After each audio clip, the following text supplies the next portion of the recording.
Adelaide, South Australia, home of Rhea Ripley, WWE Women's Champion, mind you. And this is Beck here, and she is the owner of Sleepfearly, if I'm correct, and she's a holistic counsellor. And I met her on TikTok, and her story is incredible. Really was a bit of flight and fight mode, constantly kind of tiptoeing around depending on his mood. When it was high, it was high. When it was low, it was low.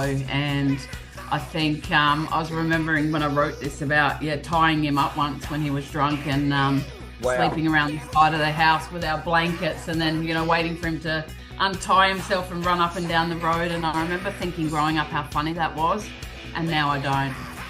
It brings me a lot of sadness now, and I think I asked everyone about past traumas and past emotions that come in, because we do have memory triggers that come in.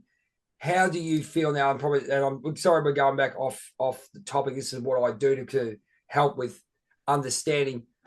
Have you learned from that, or have you embraced that emotion, understanding how you felt, so you can teach it to other people, and how have you made it better for yourself? How have you created strength within yourself with that? Definitely, I have found peace with it. I think going through psychiatrist and psychologist, and reliving some of these moments, even in healings. Some of the healings that I've done, I've taken myself right back to situations that have happened with my dad or in my life, and I've relived it and actually processed it. And I think that is so important, because often we hold on to trauma, we don't deal with it, and therefore it just continues to crop up time and time, and we kind of deal with it by acting out on it.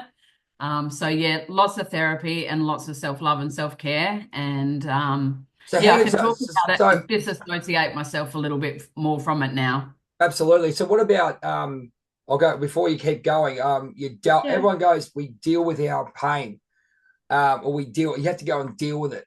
When someone said to you, deal with it, what did you go, okay, how the fuck do I do this? Yeah. It's funny because I remember my life history used to come up every time I was wasted. Like there'd be a tipping point in the night where it'd be fun, and then all the trauma would come up, and I'd tell anyone that listened. And I remember a friend saying to me at the time, babe, like, it's the past, get over it. And I remember at the time thinking, oh my God, that's so freaking cold. What a bitch. But now I actually realize it wasn't for her to fix. It was for me to fix. Yes. And no one wants to hear your story time and time again if you're actually not going to work through it and process it. Like and they're not equipped to take that on. No. But I still remember her saying it, and I just, at the time I thought, wow, that's so cold. But I just thought, but she's heard the story 100 times and she's sick of it. And I don't blame her. There's a point where your friends are enabling your behavior, and at some point, and I love Mel Robbins because she's got this great podcast around no one's coming to save you, and I friggin' love it, because nobody is. You got to do the work yourself.